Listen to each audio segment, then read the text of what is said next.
Hello, friends. I'm Rhonda Davison, and welcome back to Manifest Maven Moments, episode number 6. This is a short daily segment on my YouTube channel where I'll be sharing my thoughts and lessons about all things centered around energy and healing, because I feel like that's what our world needs more of right now. That's what I need more of right now.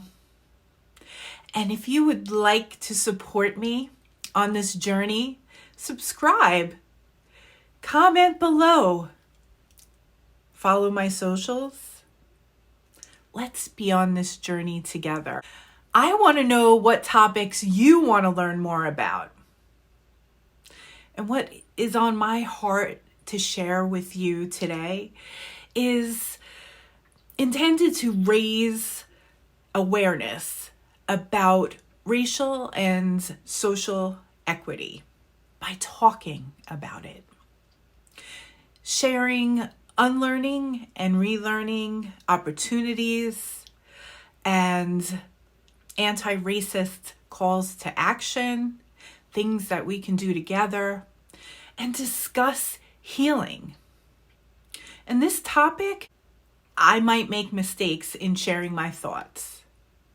If or when I do, if I say something that's wrong, please call me out on it. I am open to feedback. I am open to corrections. And I want this to be a safe space to have open dialogue for culturally courageous conversations. That's really what I want this to be. And please note, I am in this learning process along with all of you. And today I want to share some thoughts on a workshop I attended yesterday by Tony Nabors of Racial Equity Insights. I came across Tony's posts on Instagram, and I really love the messages he's been sharing. He is an expert in this field with over 20 years of racial equity experience. And I'll link Tony's info down below. This workshop was called Microaggressions, Death by 1,000 Cuts.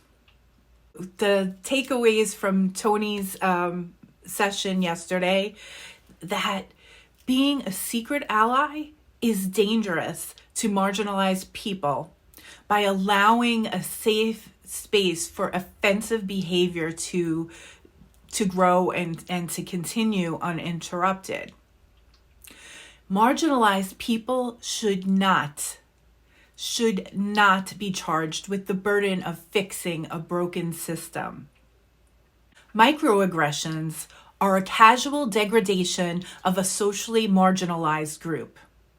It is important to note that microaggressions can cause harm even if it wasn't the intent of the speaker. Microaggressions usually take form as assumptions or comments made about another person's race. An example may look like, "Where are you really from?" Or, "You speak English really well." There can be psychological consequences for people who experience microaggressions in the workplace or in social settings anywhere. These can be anxiety, depression, sleep difficulties, diminished confidence, just to name a few. Tony shared 2 techniques for allies to address and interrupt microaggressions. They are calling in and calling out.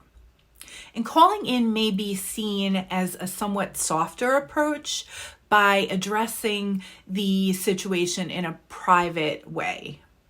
And calling out would be more of a public statement in the moment to address the microaggression. Either approach, the intention is to address the microaggression, to interrupt and bring awareness to the offensive behavior taking place. Tony provided some coaching tips on how to handle a situation should we be called out, should I be called out.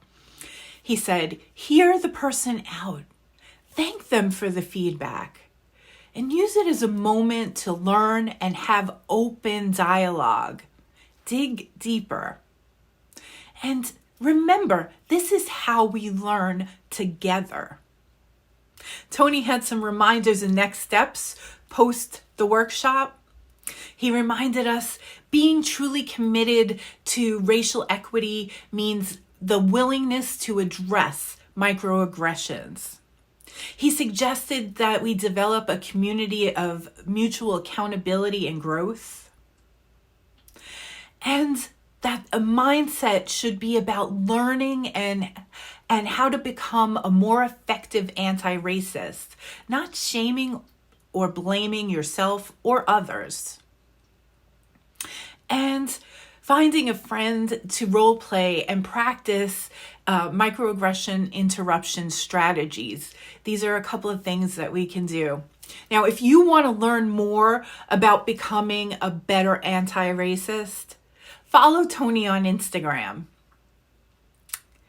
Now, these may not be comfortable conversations for everyone.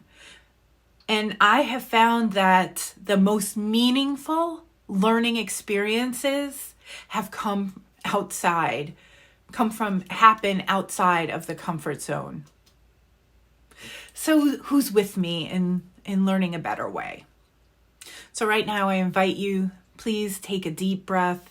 Take some deep breaths, put your hands on your heart, breathe your eyes closed for a few moments. And I want to go through a few rounds of Ho'oponopono. This is a Hawaiian exercise for reconciliation and forgiveness. So silently say to yourself, repeat after me, I'm sorry. Please forgive me. Thank you. I love you. I'm sorry. Please forgive me. Thank you. I love you. I'm sorry. Please forgive me. Thank you. I love you. I'm sorry. Please forgive me.